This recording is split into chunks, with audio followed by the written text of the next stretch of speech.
Okay, I'm going to talk about the order of an integer a modulo n. Well, I'll just remind you of Euler's theorem that if a is relatively prime to n, then a to the power phi of n equals 1 modulo n, where phi equals the totient function, Euler's totient function. Well, that's great. And so, for example, we know that 2 to the power 6 equals 1 modulo 7. Because it's equal to 2 to the phi of 7, of course, equals 1 modulo 7. We better just check that. 2 to the power 6 equals 8 times 8, which is 64, which is 63 plus 1, of course, which is 7 nines plus 1. So it checks out. It checks out. So 2 to the power 6 equals 1 modulo 7. But is that the smallest power of 2 that we'll do? Well, no, it isn't, because, of course, 2 to the power 3, 2 cubed equals 1 modulo 7. So what we do is we say that the order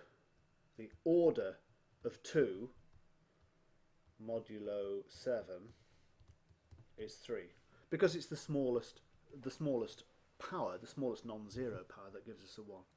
So modulo any integer, modulo n, do that again, modulo n, the order of an integer a is the smallest non-zero power of a equal to 1. Everything modulo n. So the order of 2 is 3 modulo 7. And this is a very fruitful concept. Here we usually assume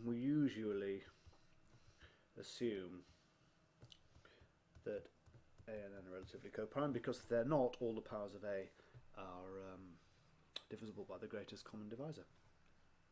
So I'm just going to give one example here. I'm going to work out the order of 2 modulo 11. I'm just going to work that out. It's not obvious what it is. So 2 to the power, well, we know that 2 to the power 10 equals 1 modulo 11. But will any smaller power do? Well, let's have a look. Well, what about, well, let's write them all out. 2 cubed, 2 to the 4. This is all modulo 11. So that's equal to 2, 4, 8. That's 16, which is, of course, equal to 5. 2 to the 5 is 5 times 2, which is 10. 2 to the 6 is 20, which is 9, of course. 2 to the 7 is 18, because it's 2 nines. Multiplying by 2 each time, which is 7. 2 to the power 8 is 14, which is 3. 2 to the 9 is 6. 2 to the 10 equals 12 equals 1. Ha! So, well, that's interesting. That's interesting. So the order of 2 modulo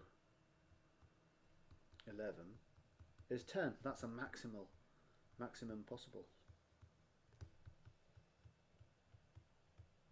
Because we know from the proof of Euler's theorem that these guys here are going to be a complete set of residues modulo modulo 11. Well, not quite complete, because you're missing, well, yeah, because you're missing 0. Well, let's see if we can find them. There's 1, 2, where's the 3, 4, 5, 6, 7, 8, 9, 10, and 0 is not present, of course.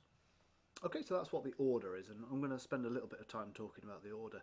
The order is quite a useful concept, and I'm going to develop the notion as time goes by. So I'm going to stop there and talk about order and how to figure it out, and in particular how to work out primitive roots in subsequent screencasts. Okay, I'm going to stop there.